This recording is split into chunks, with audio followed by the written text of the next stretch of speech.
임 선생님 말로 하는 한국 인문학계의 생태계, 생태 지형도 이걸 좀 건강하게 만들어야 되겠다. 우리가 학문을 하는데 어떻게 종속되지 않고 의존하지 않고 비굴하지 않고 당당하게 한국 학자로서 세계적으로 활동하려면 어떻게 이 학계를 꾸려가야 되는지에 관한 문제의식을 담고 있습니다. 그런 것 등등해서 선생님이 원하시는 대로 20분 내지 40분 안에 말씀해 주신 다음에 토론에 들어가면 어떨까 합니다.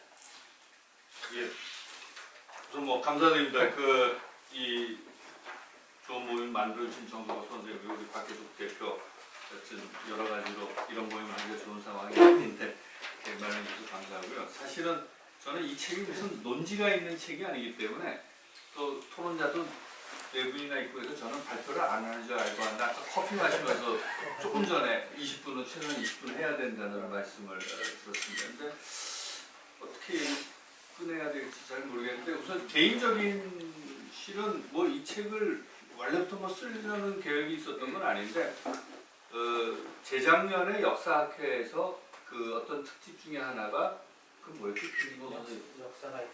역사가의 탄생이라는 그런 주제의 특집을 해갖고 각 분야의 역사가들 몇 사람한테 너 그동안 어떻게 공부했냐라는 거를 좀 써내라는 그런 요청을 받았습니다. 근데 그때 마치 개인적으로는 학교를 막 옮기는 개인적인 신상의 변동이 있었습니다. 사실은 한양대학이 26년을 공직하고 사실은 뭐 옆에서 그 나이에 옮기는 놈이 어딨냐 미친놈이다라는 소리를 많이 들으면서도 옮겼는데 우선 본인이 개인적으로 한번 그런 저 자신의 신상의 변화도 한번 정리해보고 싶었고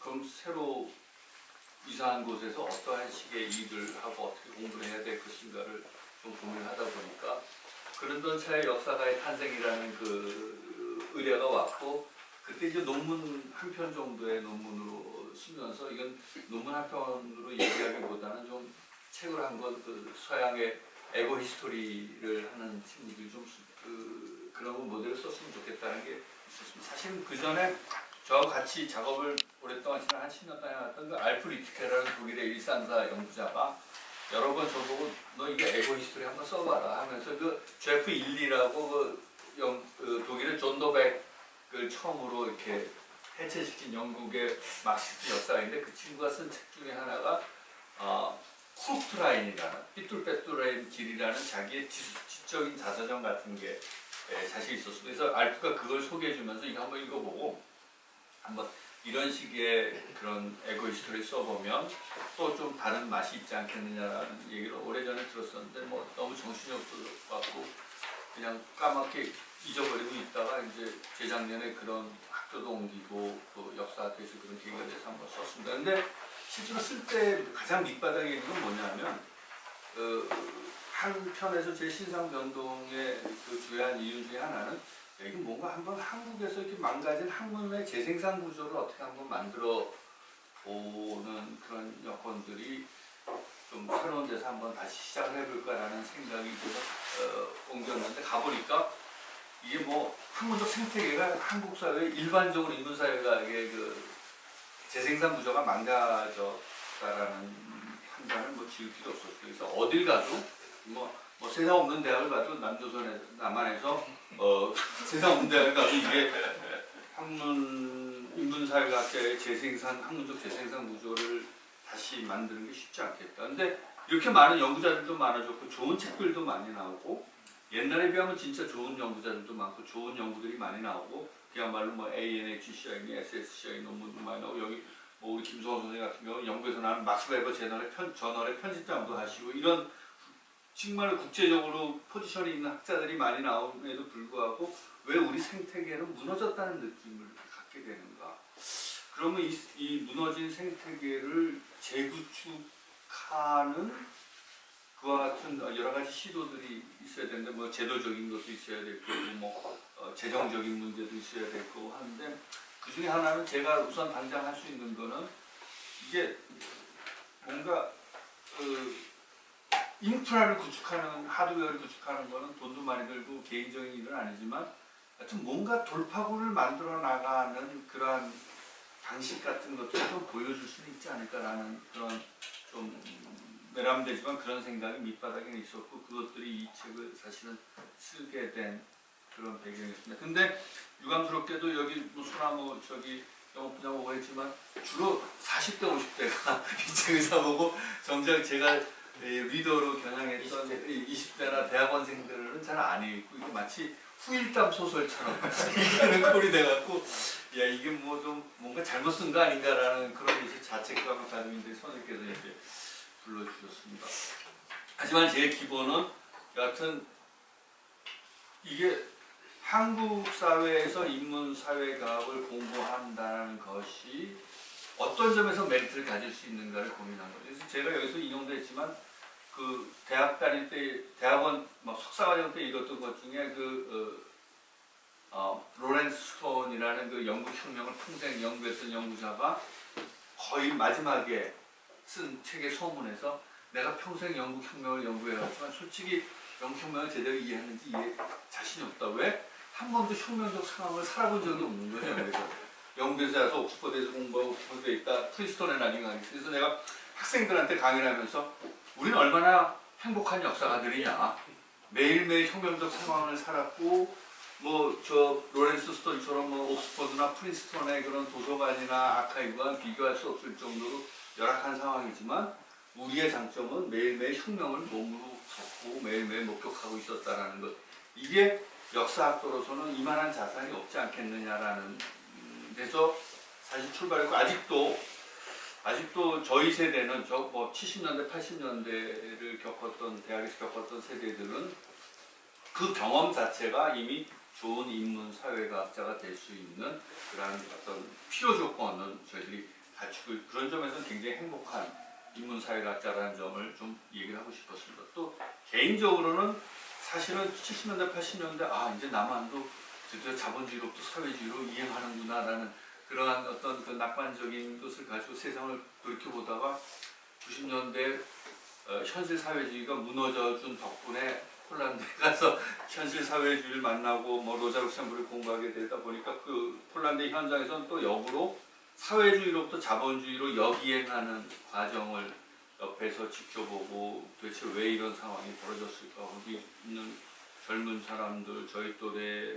그 옛날에 당 관료 막시스트들, 또 비판적 막시스트들, 리버럴들 이런 양반들과 한 10년, 90년대를 폴란드 역사하고 싸우면서 보냈는데 그러한 경험들이 어떻게 보면 많은 저의 공부의 어떤 추동력이 됐던 게 아닌가 싶습니다. 사실은 뭐 연구자로서는 그 공부한 절대 시간도 좀 적고 또 뭐 여러 가지 부족한 점이 많아서 진짜 선생님께서 말씀하신 대로 그런 좋은 연구자로 성장했다고 생각하지 않습니다. 단지 저도 어느 정도 내 친구가 항상 국제적인 사기꾼이라고 저를 얘기하는데 국제무대에서 어느 정도 사기를 칠 수 있었던 그러한 그 자산은 우리가 겪었던 자라면서 연구자로서 겪었던 그런 경험들이 그런 자산이 되지 않았나 생각합니다. 그래서 많은 분들은 제가 이제 던졌던 문제들이 뭐 찬성하는 분도 있지만 뭐 반대하는 분들도 많고 그런데 사실은 제가 곰곰이 따져보면 어떤 글을 읽고 그 뭐 마지막 어디 포스트 뭐 푸커디안이다 어떤 푸커형이다 포스트 푸커디안 이런 연구들을 배워갖고 읽고 거기서 어떤 힌트를 얻었다기보다는 저희들이 한국에서의 그러한 70년대 80년대 급속한 근대화의 경험 그리고 폴란드에서의 사회주의로부터 자본주의 역이행의 그런 경험들을 스스로 반추하면서 나온 어떤 생각의 결과인 경우가 많습니다. 제일 먼저 사실은 이제 민족주의에 대한 비판적 문제 제기를 한 것도 역시 폴란드사를 보다 보니까 유럽에서는 폴란드사가 가장 폴란드 역사가 가장 민족주의적인 역사이라고 생각하는데 그래도 한국사하고 비교해보면 굉장히 이거는 탈민족주의적인 역사이라는 생각이 들고 그리고 한국의 역사학을 자꾸만 생각하게 되는 그런 그 계기들이 어떻게 보면 그래서 다시 막스를 읽어보면 역시 한국에서 얘기하는 막스주의 한국사는 막스주의 사학이라기보다는 이상한 형태 이렇게 이상한 형태 이렇게 짬뽕 막시즘의 관점에서 볼 때는 도저히 막시즘이라고 얘기할 수 없는 그러한 그 흐름들이 막스와 민족의 이름으로 한국에서 주류가 된 것들에 대한 비판들이 아마도 그런 처음에 민족주의에 대한 문제 제기였던 것 같습니다. 사실은 한국사학계의 민족주의에 대한 비판적 검토가 94년도에 역사 비평에 실렸었는데 유감스럽게도 한국사 연구자들로부터 한 편의 코멘트도 받지 못했습니다. 그렇다고 막 비판도 받지 못했고 오히려 그때 김진균 선생님이 민족주의를 서울대학에서 강의하면서 강의를 만들면서 논문들이나 자료들을 에디트했을 때 오히려 그 논문을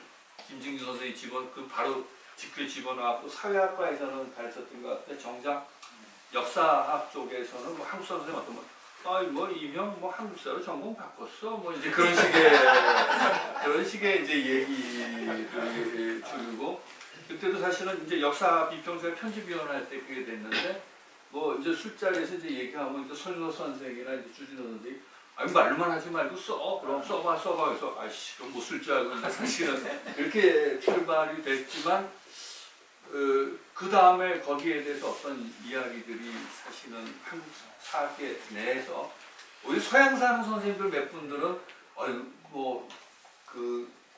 좀 오히려 굉장히 호의적인 반응을 보였는데 한국사 쪽에서는 아예 반응이 무반응이었다라는 그런 것들이 좀 이제 여전히 아쉬움으로 남아있고 그것들이 이제 결국은 나중에 소남에서 나왔던 민족주의는 반역이다의 어떤 그런 얘기를 듣고 있었던 것 같습니다. 그 다음에 두 번째로는 현실 사회주의가 왜 이렇게 망했을까? 왜 저렇게 나쁜 놈들이 인민의 이름으로 저렇게 인민을 억압했을까라는 그러한 고민들을 하다 보니까 사실은 그때 프랑스 혁명에 대한 뉴 컬처럴 히스토리, 그러니까 우리 뭐 김기범 선생님 잘 아시겠지만 그런 연구들이 쏟아져 나올 때 저는 야 이거 사회주의 혁명사의 연구에 이런 뉴 컬처럴 히스토리가 가능하지 않을까? 그러니까 뭐 이데올로기를 가지고 권력을 잡아서 사회 제도 바꾸고 경제 제도를 바꾸고 정치 제도를 바꾸면 세상이 확 바뀐다고 우리 믿었는데 세상이 안 바뀌었더라.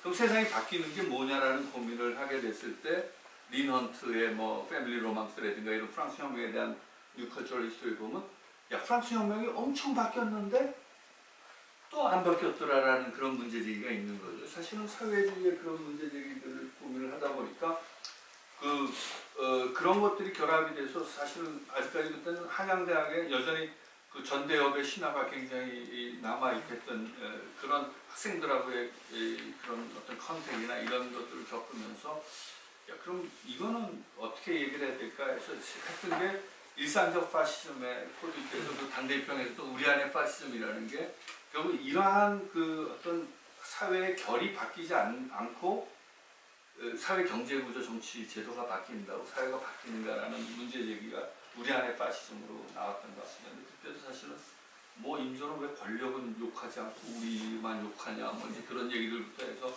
여러 비판이 나왔습니다만 지금도 아쉬운 거는 만약에 그런 문제 제기들이 조금이라도 우리가 진지하게 성찰의 계기가 됐다면 노무현 정권이나 DJ 정권 때의 그 결과 같은 것들 조금 지금 나타난 것보다는 조금 좀 더 바람직한 방향으로 되지 않았을까라는 그런 뭐 추측 정도 억측일 수도 있지만 그런 생각은 가지고 있습니다.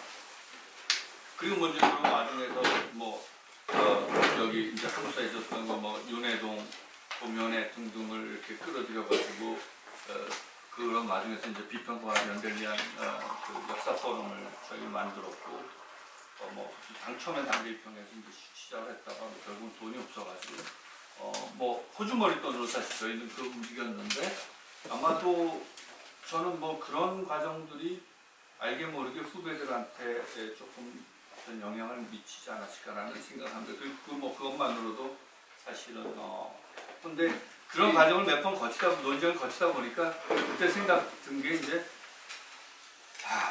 이게 참 설득 안 당하려고 굳게 다짐한 사람을 설득한다는 게 굉장히 어려운 일인 것 같다 하면서 사실은 그래서 논문을 영어로 많이 쓰기 시작했습니다. 그러니까 한글로 써갖고 서로 얘기가 인게이지먼트가 안 될 바에는 영어로 쓰면 한국에서도 영어로 읽을 사람도 읽을 거고 나중에라도 좀 다른 대화 파트너들과 이야기한다라는 기분으로 시작을 했고 그 출발은 이제 대중독재 역시 처음부터 많은 그 비난과 욕을 얻어먹으면서 시작했지만 제가 그 대중독재 프로젝트를 하면서 오히려 외국의 나치즘이나 파시즘이나 스탈린주의 연구자들이 저희들의 프로포즈에 콜에 응해갖고 뭐 이렇게 막 그 뭐 어떤 우리가 비행기값 처음에 못 내주고 하는데 자기 연금이 갖고 오고 하는 그런 과정을 겪으면서 야 이런 정도는 이게 뭔가 어느 정도 통할 수가 있겠구나라는 그런 생각들이 대중독재를 만들고 사실 대중독재는 처음에 한두 권은 한국책으로 냈지만은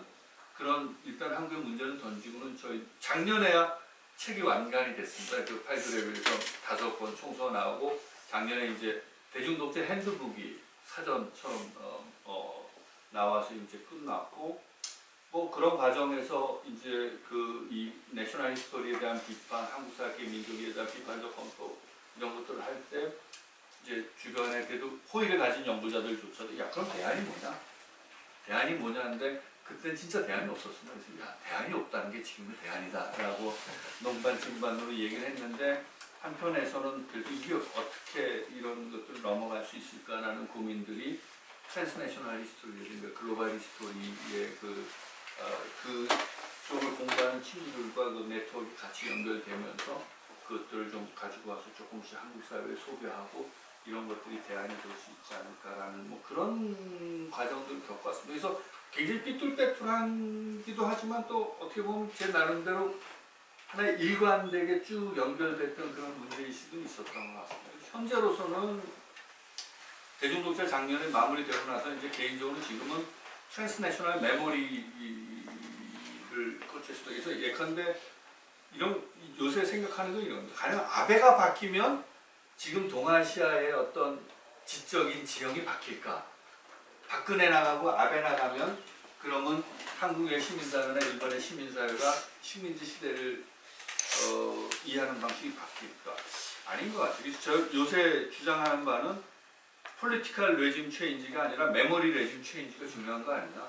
동아시아에서 이 메모리 레짐을 어떻게 변화시킬 것이냐. 그리고 이 메모리 레짐이 적인 그러한 내셔널 메모리로부터 혹은 영토화된 기억으로부터 탈영토화된 기억으로 메모리 레짐이 변화할 때 오히려 어떤 물꼬들이 트지 않는가 하는 생각을 가지고 있는데 개인적으로는 사실은 작년에 어디 그것에서도 얘기를 했습니다만 최근에 동아시아에서 벌어진 역사 논쟁에 대해서 저는 조금 너무 나이가 하지만 낙관적입니다.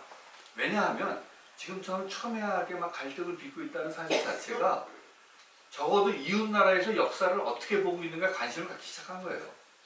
그러니까 예컨대 50년대, 60년대에는 일본에서 역사책을 뭘 가르치는지 여기 뭐 홍 선생님도 잘 아시겠지만 56년에 그 55년인가요? 그 왜 그 이 스크린 시스템, 이 반공주의적 스크린 시스템 되고 난 다음에 일본 교과서들을 보면은 사실은 새 역사 교과서보다 낫지 않잖아요. 그죠? 재판한다고 역사가 이쪽으로 해서. 그렇죠? 예, 그럼에도 불구하고 그때는 철저하게 침묵을 지켰던 중국이나 한국의 그 시민사회나 역사학계가 새 역사 교과서에 대해서 문제를 제기하겠다는 얘기는 새 역사 교과서 좋다는 얘기가 절대 아니라 적어도 이웃나라에서 역사 교육을 어떻게 하고 있고 이웃나라에서 우리 공통의 과거를 이해하고 있는 방식에 대해서 우리들이 개입하기 시작한 거죠. 그래서 저는 그런 점에서 오히려 오늘날의 동아시아의 역사 갈등은 옛날에 비하면 차라리 낫다. 아무런 갈등이 없었던 시대보다 나은 거고 단지 이렇게 새롭게 이제 그거를 사실은 그 울리 백 같은 사람이 그 인터널 글로벌리제이션이라는 표현을 쓰는데 그러니까 이 하드웨어 트레이드나 마이그레이션을 통한 그런 글로벌리제이션이 아니라 기억, 상상력이 글로벌라이즈 된다는 거죠. 그래서 저는 어떻게 보면 이 지금의 동아시아의 역사 갈등이야말로 동아시아의 그런 인터널 글로벌리제이션이 실질적으로 움직이기 시작하는 그런 신호고 그러한 인터널 글로벌리제이션의 그런 계기들을 결국은 어떻게 이 동아시아가 조금 더 말하자면 서로 상생하고 말하자면 조금 더 이렇게 같이 살아가는 그러한 사회, 뭐 갈등이 없는 건 없고 뭐 역사화가 이루어진다고 저는 생각하지 않았는데 그 갈등이 좀 적대적 갈등에서 비적대적 갈등으로 바뀌는 것. 근데 그 비적대적 갈등으로 바뀌기 위한 조건으로 저는 요새는 계속 메모리 레짐이 이 메모리 자체가 탈영토화된 기억이 된다면 그 기억이 서로 충돌한다고 하더라도 이게 기억이 제로성 게임이 아니거든요. 근데 지금의 이 적대적 기억 당시 기억의 갈등은 제로섬 게임처럼 된단 말이에요. 가령 요코 이야기에서 일본의 히키하게가 고통을 받았다고 얘기하면 마치 한국인들이 겪었던 식민지시대 때 겪었던 고통이 양이 줄어드는 것처럼 제로섬 게임처럼 생각하는 이 기억에 대한 틀을 어떻게 바꿀 수 있을까, 그런 고민을 요새 좀 하고 있고, 그것이 아마 앞으로 뭐 정년할 때까지 몇 년 동안 제가 앞으로 그 메모리 레진 체인지라는 그 캐치프레이즈를 갖고 이 트랜스내셔널 메모리라는 것들이 동아시아에서 트랜스내셔널 메모리 공간으로, 기업 공간으로서의 동아시아가 어떻게 가능할까, 그런 것들이 요새 조금씩 고민하고 있는 그런 정도의 네. 말씀입니다. 네, 감사합니다.